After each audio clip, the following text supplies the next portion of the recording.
Neil, obviously your final walk, final bout tonight in the UFC. Just describe your emotions after that tonight. You know, I'm pretty pleased with my performance. You know, the emotions just haven't kicked in yet. You know, I popped my rib, I think, in the third round, so that's taken over everything at the minute. But it was fantastic out there. You know, I felt like I was at home in Dublin with the crowd behind me. You know, he surprised me with his power. You know, he was very strong walking forward. Anytime he threw something, he threw it with such force. You know, he wanted to get me out of there quick. You know, I was very surprised that he stood there. A lot of people are saying that he'd stand and bag and shoot for the takedown. He done it in the third round. You know, but with my overall performance in there for a man my age, as they say, it was pretty, I don't know what way he used had it, but I thought it was 1-1 going into the third. He got the takedown and sank the choke in.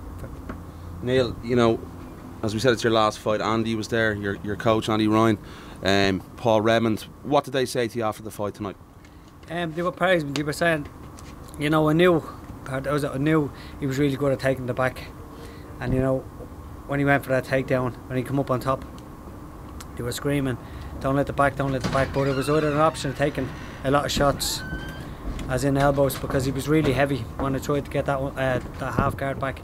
He was really heavy on top, you know. So it was a bad decision I made by giving the back. He sank in the choke. I thought he was out of there.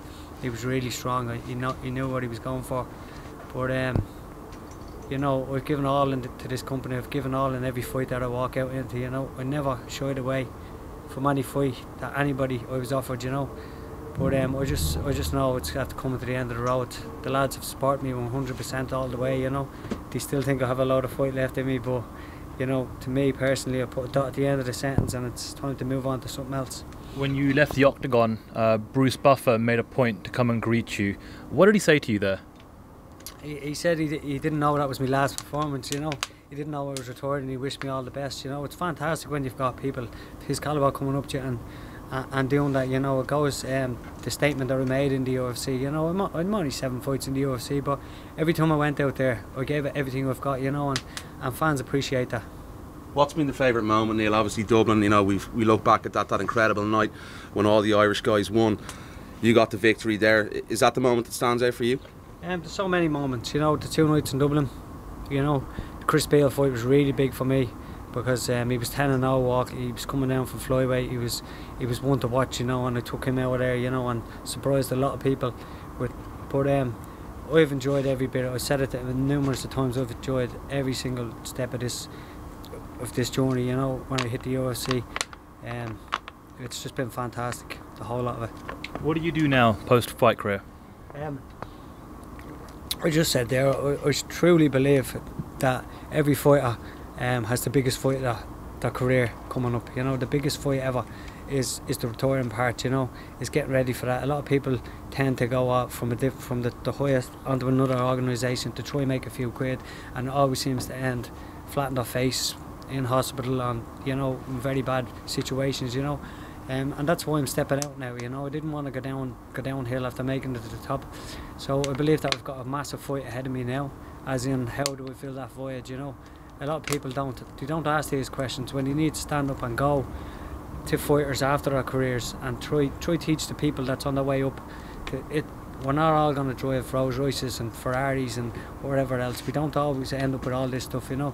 People have mental thoughts come into this, you know. So I think a lot of young fighters need to actually go to the fighters that after doing it in return and take a lot of advice from what to do after it, you know.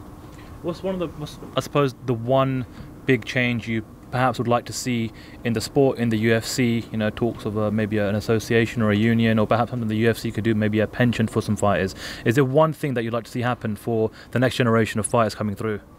It's hard, you know. I think the union thing is hard because obviously in Dublin, if anybody ever said to you about fucking unions, they rob you left, right and centre and do nothing for you, you know. Nobody's twisting their arms to get in here. Nobody's saying you need to fight, blah blah blah. Nobody is doing that. You're given a contract. If you sign a contract, go and fight, you know. But moving forward, you know, the UFC have treated me with everything, you know. I don't have anything to complain about, you know what I mean. But I just think fighters just need to, for their own thoughts, is to not just jump in and spend everything they get. You know what I mean? It's a short window. It's not like a footballer's career when they sign for five years and they get making a lot of money. We don't have that. It's fight by fight. You know what I mean? And that's just the way it is, you know. Unfortunately. What is the void, Neil? What are you going to do? I know you've a new kid on the way. Yeah.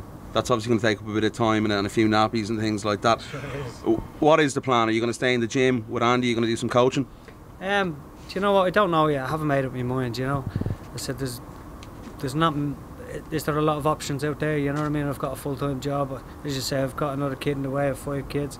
I'm just going to have to find something to do, you know. I have a lot of fishing rods, so I'll be riverside. But, you know, I just don't know. And that's what scares me. I'm going to be honest with you. That's what scares me. When you think it's all over and it's done and you're not going to fight again, it's very frightening. It is frightening to what's next. We're losing a drive here. There's a drive to step into that octagon and people just don't understand. If we had a won there and walked out, I'm still going to be really mentally down just because I won. That buzz is gone. You know what I mean? That if we won there and walked back into the gym on the Monday, things still won't be the same. Do you know what I mean? And people have to understand that a fighter hits the rock bottom. We build ourselves up here. Even if we lose or win, we'll always hit that bottom again, you know. And it's time of building yourself up, you know. So I just don't know at the minute what I'm going to do, you know. Come back to me probably in 6 months and stuff, and maybe you should. Just saying to reporters, maybe you should make this phone call to fighters that you've always interviewed and ask them how they're feeling, how are they doing financially, how are they doing mentally, you know, because every other sport has it. Why can't they do it in MMA? You know what I mean? Do you have a message for the fans? Do you have a message for anyone that's followed your career or supported you through your career? So look at the reception I got out there. I actually thought it was home in Dublin. It was fantastic out there, even when I was leaving the octagon. The fans have been amazing to me anywhere I went in the world. They've been fantastic. I'd like to thank every single one of them. Bought me hard. It's been a fantastic ride, but it's just after coming to an end. Thank you. When you talk about these young up and coming fighters, when they look back on Neil Seery's career, what would you want them to take from it? You know, probably just the way that I conducted myself, you know. I believe that I conducted myself right in the way I went, you know. I never turned down fights. I never went out, I won 50 grand in Dublin. I never went and splashed it and bought this, that and the other, thinking that it's going to come the next day, you know. That's what I'm saying to the people. This money will come and it'll go and it'll quick. Everybody's just spend at the start of their career, comes to the end and they genuinely have fuck all. You know what I mean? They've nothing to show for what they have, bar cuts in their faces and broken noses. But you know, there always has to be a plan B. You know, that's what I'd like to say to them, you know.